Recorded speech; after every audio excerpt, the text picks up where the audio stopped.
Welcome to I'm Going In, the newest and hottest podcast sharing incredible stories of strength, resilience, and love.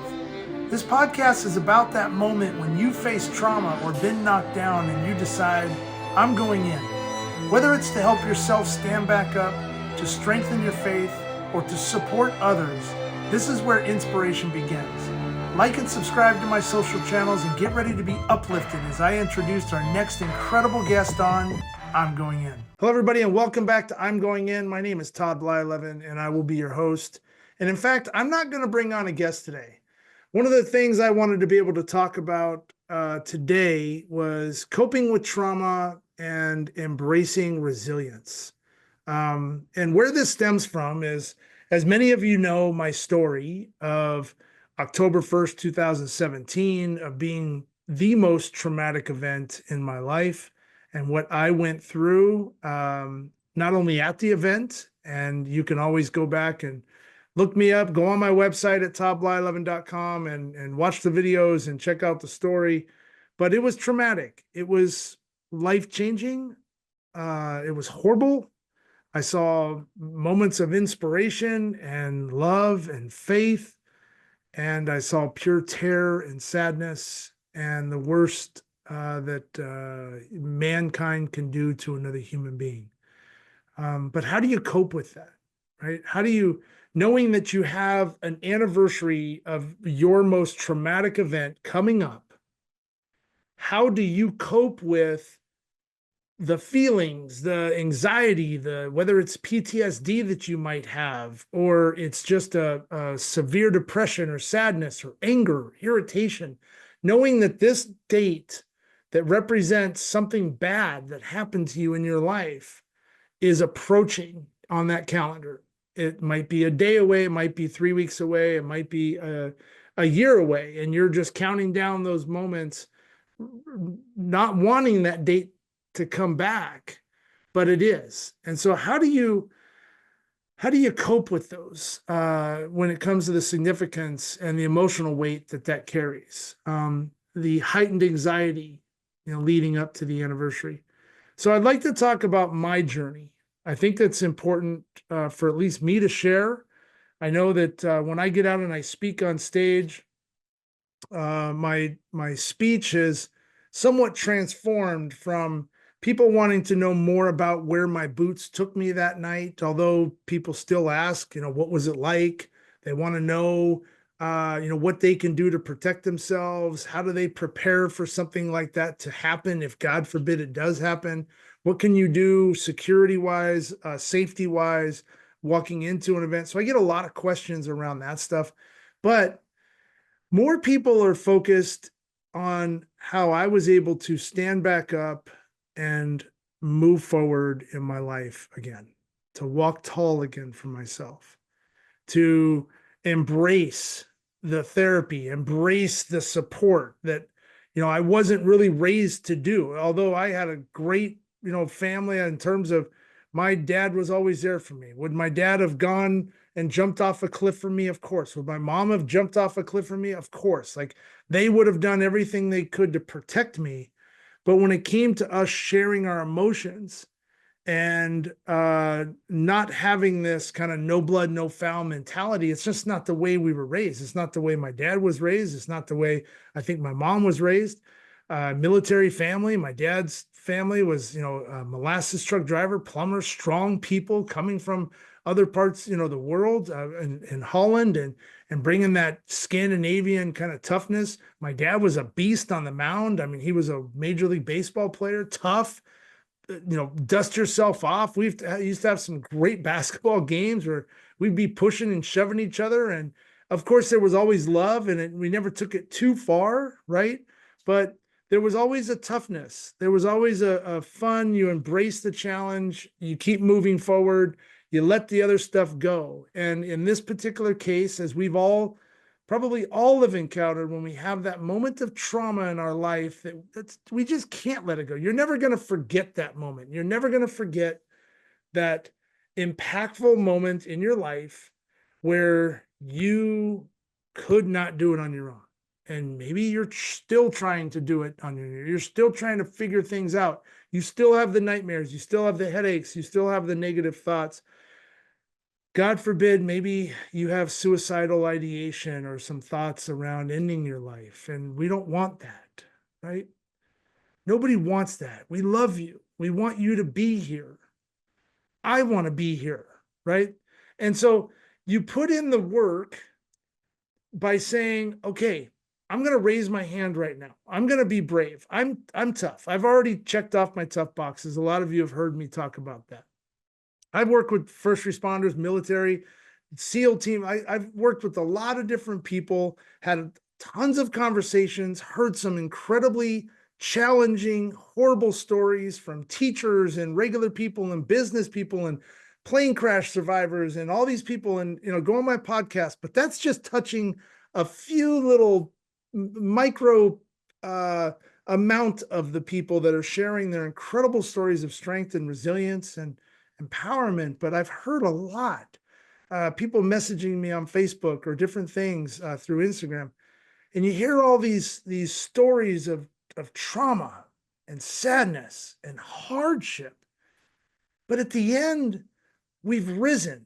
We're strong. We've made it through that challenging time.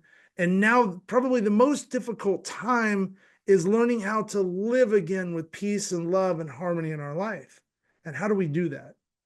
And so I want to talk about the coping skills or the mechanisms or the tools that I've used to help myself get to a point where I can take a deep breath. I can calm myself. I can appreciate where I'm at. I can embrace the beauty that is outside my window right now. I can love. I can feel the just life around me. And I get chills thinking about how beautiful it is. And how all the drama that goes on in our lives, it's insignificant to the traumatic event that I went through, probably what you have gone through. We've lost loved ones.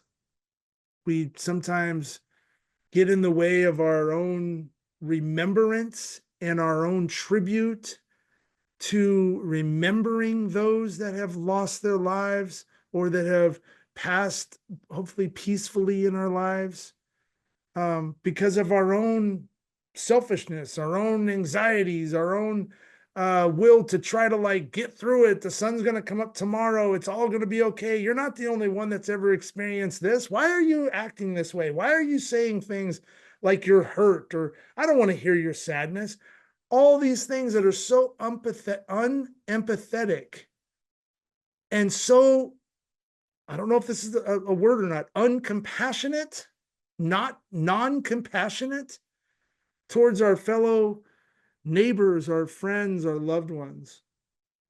And so it's my mission, and I'm growing in strength in this. It took me a while to get to a point where I could understand really what I want to talk about, how I feel like I can help people in need. And I'm not a doctor. I'm not a therapist. I'm just somebody that has experienced traumatic events in my life. And I'm in a place where I have peace and love and harmony in my soul. I'm extremely faith-based, as most of you know that follow me. And I have this absolute deep connection, instant connection, bonded at the hip with God and Jesus and all the angels above. And I know where I'm at. And I know that one day when I pass, I'm going to look God and Jesus in the eyes. And I'm going to be embraced.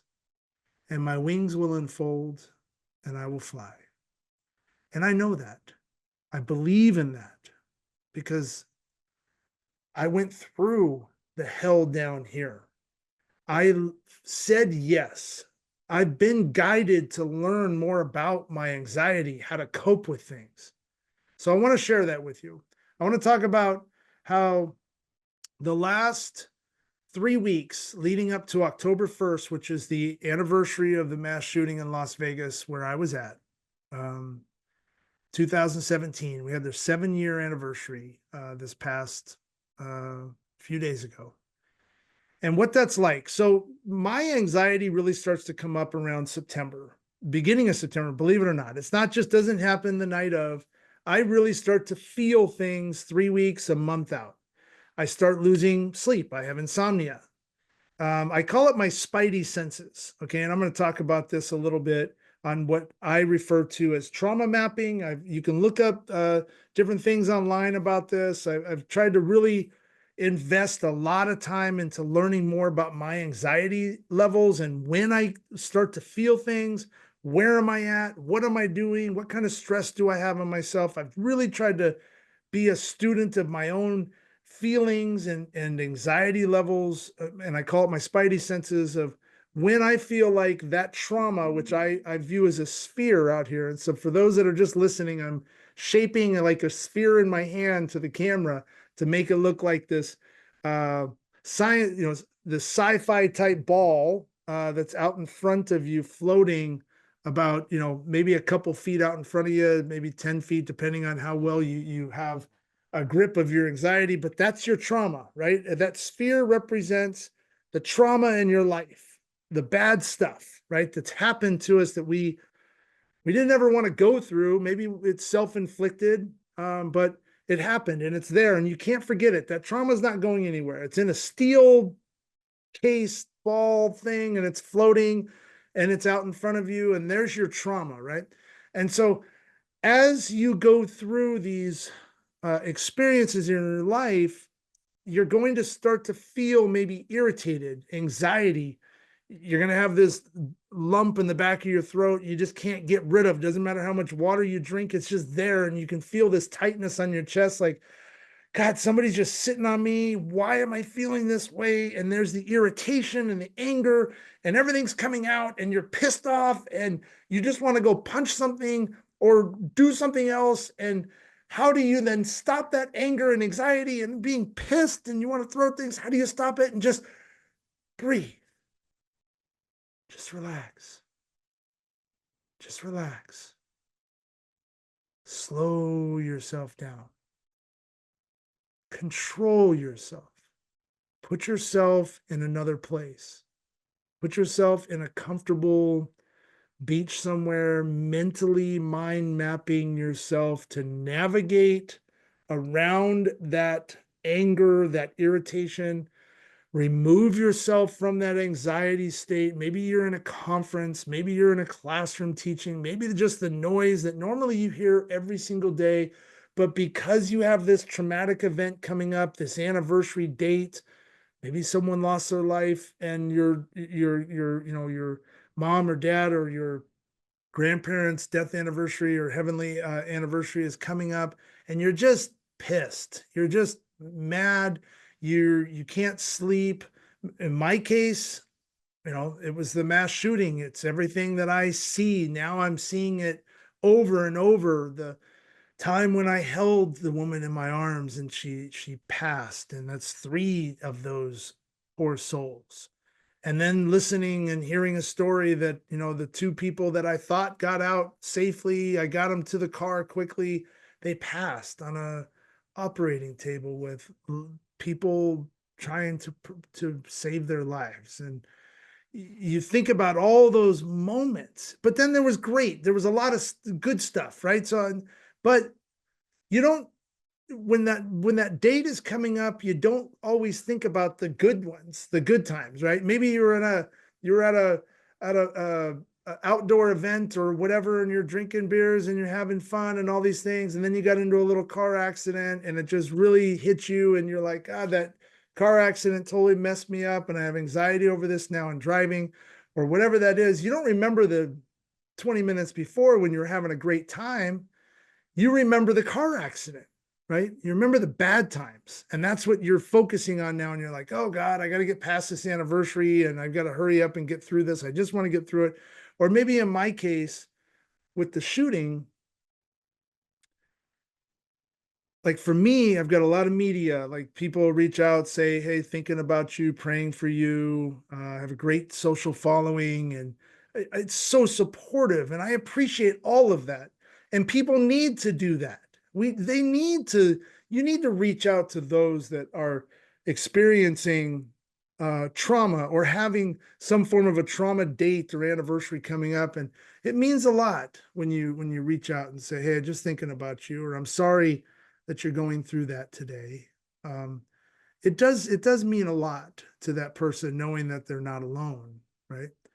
And so those spidey senses that you start to develop, that you practice, you go, like I went through EMDR therapy, right? When I got back from Vegas, I had great support figures. I relatable people that I could speak to, that I could relate the conversation to that traumatic event. Those were the people that I could really unload with. If you're a teacher and you're dealing with like something that happened at school or something that's related to your job, well, then you probably want to have conversations with other teachers, right? Or if you're a mechanic and something happened at work or whatever, and people can relate to what you're talking about, and it's an anxiety moment for you. We all have our own traumatic events. You're an athlete and you're just dealing with failure and you just can't freaking get over it, and it's just pounding at your skull on whatever that is. You can't get this through this breakthrough of get onto some positive days. You can't have any successful days and you're just like weighed back. Share that with other athletes because they've probably experienced that, right? And then maybe they can talk to you and all of a sudden they're going to spark some other like something that you're going to think of in your mind, and you're going to go, oh, I'm going to try that. I'm going to put it in my toolbox to learn more, my spidey sense toolbox. And now the next time that anxiety comes up or I'm getting upset with myself, I'm going to try that. And maybe it works. And then all of a sudden you're like, hey, I got this new weapon, this new tool. I can pull that out. That's positive, right? I'm smiling. I'm having a good time getting through that hard, dark time in my life. We have to be able to talk to each other, but you have to be able to be approachable enough for us to talk to, right?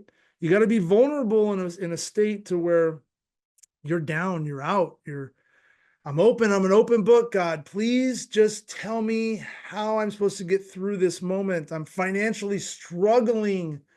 What can I do?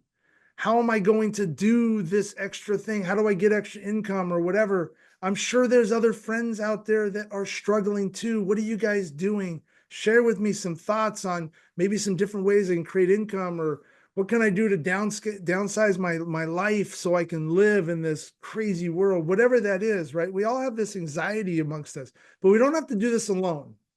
And so getting back on track with the coping skills and my own anxiety going through September was tough.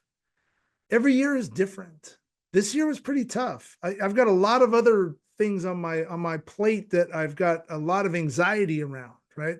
I have difficulties going on around my life, and it hasn't been easy. And so you feel like, okay, the weight of October 1st coming up for me, all right, if I've got like a squat bar on my shoulders, right? Okay, I've got 245s on there. Yeah, I can feel it. It's pretty heavy.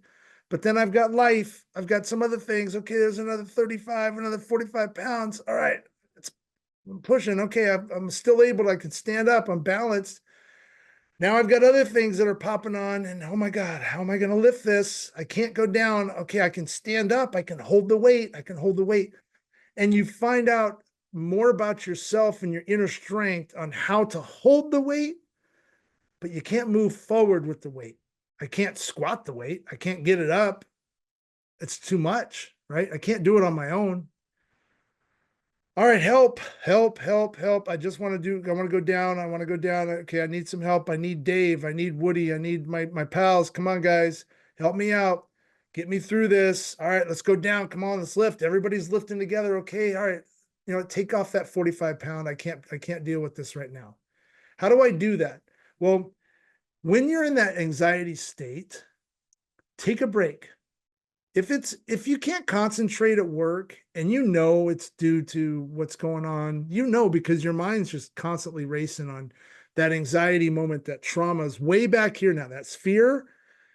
When you start to have insomnia, when you start to like feel the back of your throat, when you feel like someone's sitting on your chest, when you're feeling that anxiety, when you're feeling irritable or angry, that's fear now has backed up and it's sitting on your shoulder like a parrot.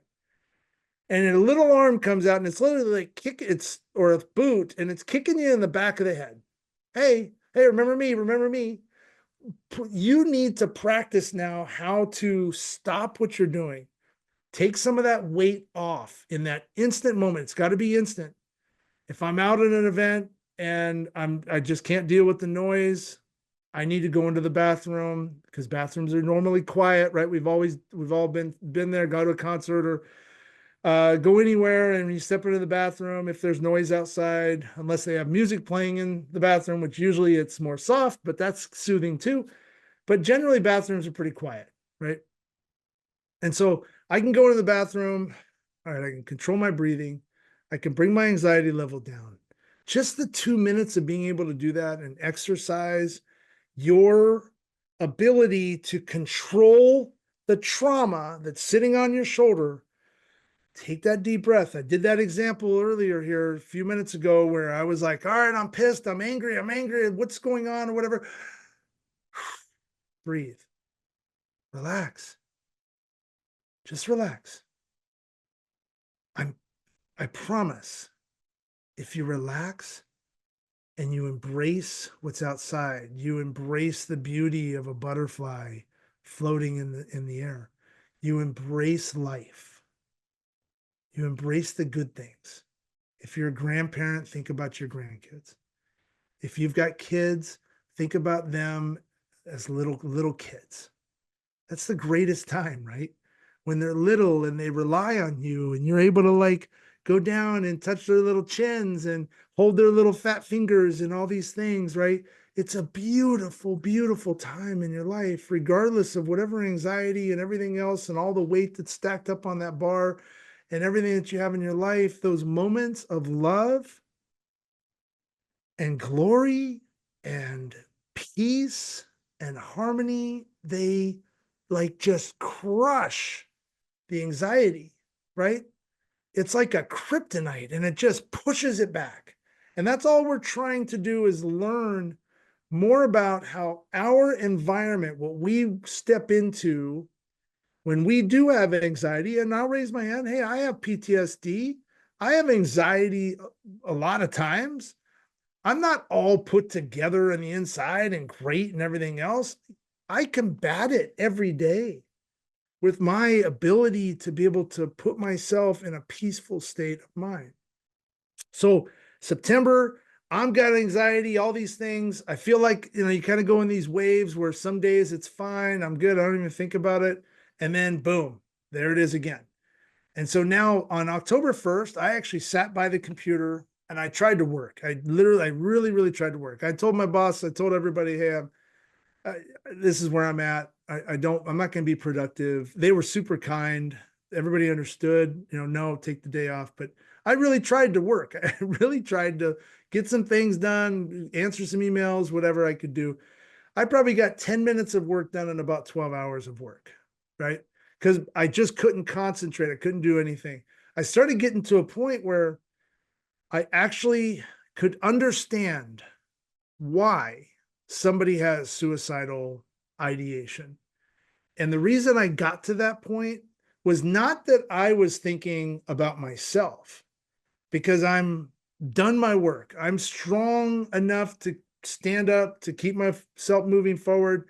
I don't have those thoughts, thank God. And I think it's just my faith. I think it's the hard work. I think it's that I raise my hand. I have some very strong support team of pals, I call them, that are always there nonstop, ready to listen to me and are there for me. I know I have a great, great, great therapist that I can relate to, that I can go to if really the shit hits the fan. But I can understand all the symptoms, right, that you go through with loss and insomnia and sadness and depression and anger and irritation, and all these things are just like balling up, and you're like, ugh. And if you don't have the training, if you don't have the tools in your toolbox, if you don't have the spidey senses and you know how that feels, and you don't know that fear is sitting on your shoulder and you can't recognize that, then what choices do you have? And sometimes our loved ones our friends, our neighbors, our people that maybe we've known or heard about on social media, they take their life. And that's a sad, sad thing. They gave in. They ended everything because they didn't have the skill sets to push forward. Now, maybe, obviously, there's mental issues there too, right? So I'm not going to put all of everybody that does that horrible thing into one bucket because they don't have the skill sets. But there are a lot that don't. My first responder brothers and sisters out there, military vets, all these different people that take their lives because there's just so much going on and there's too many demons in the mind and there's too many memories and all these things. There's help. I promise you, there's help. There's relatable people that have gone through what you've experienced on a relatable overview or topic or category, that have seen the same types of things that you have seen, that have experienced that instant impact of, holy shit, what did I just see and what did I just do? And oh my God, how do I move on from this? There are people, hundreds and thousands of us, that have seen what you've seen. So you're not alone. You just need to be able to say, okay, I know I'm tough. I'm going to raise my hand now because I need some help.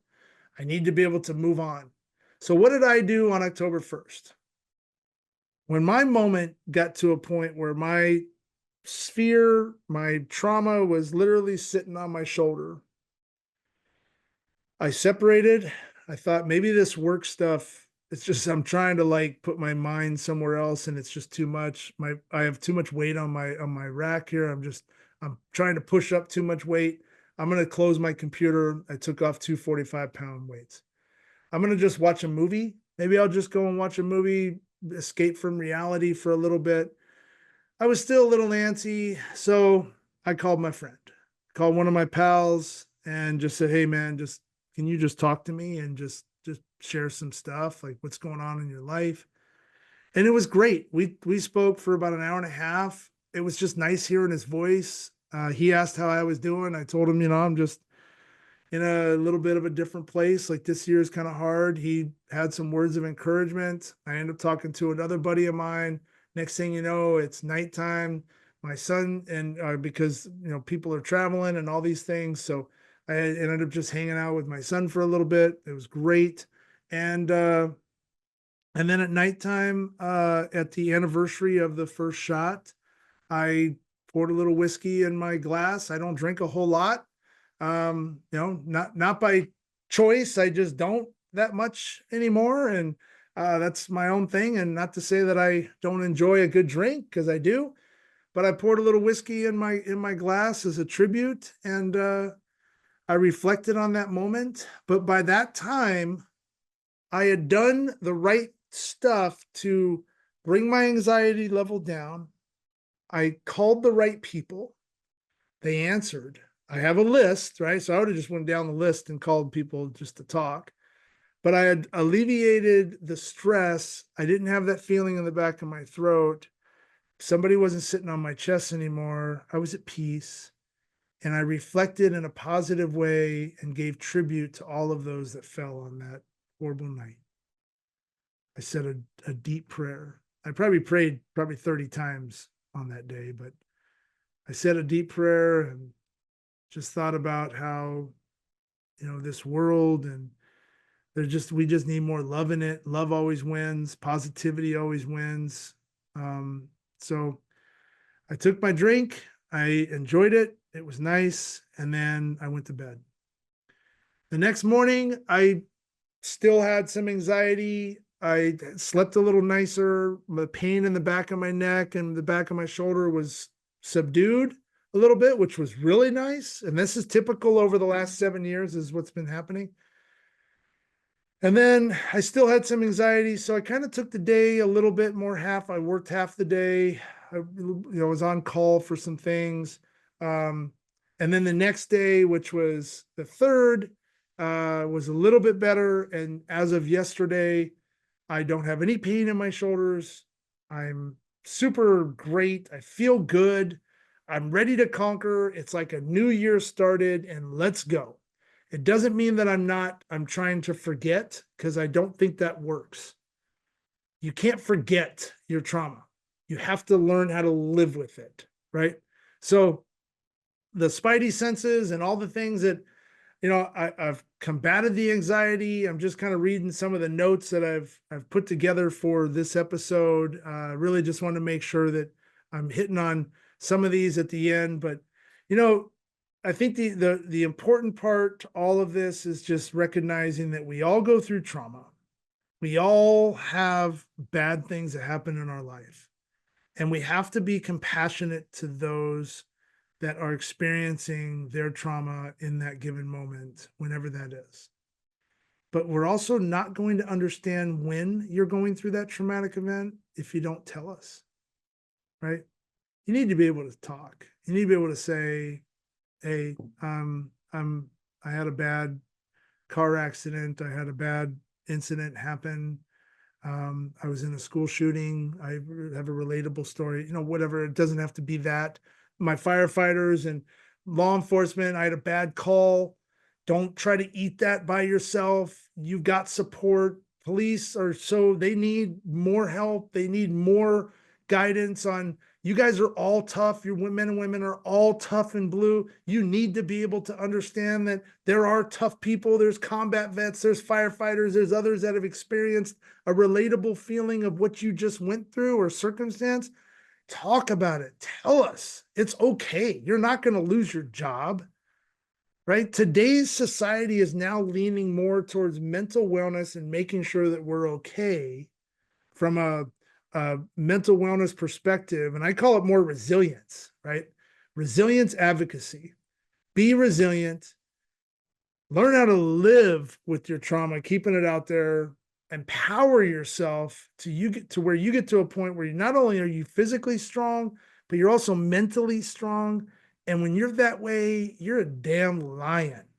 Nobody can ever touch what you can do or what you've done in the past. We're all tough. We've lived through the trauma. If you're living right now and you've experienced trauma, you're tough, right?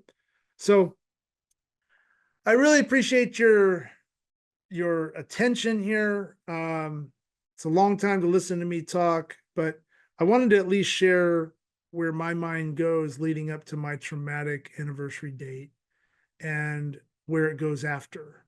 And so I've got some more incredible guests coming on the I'm Going In podcast. So please follow me, share the episodes. I really appreciate it.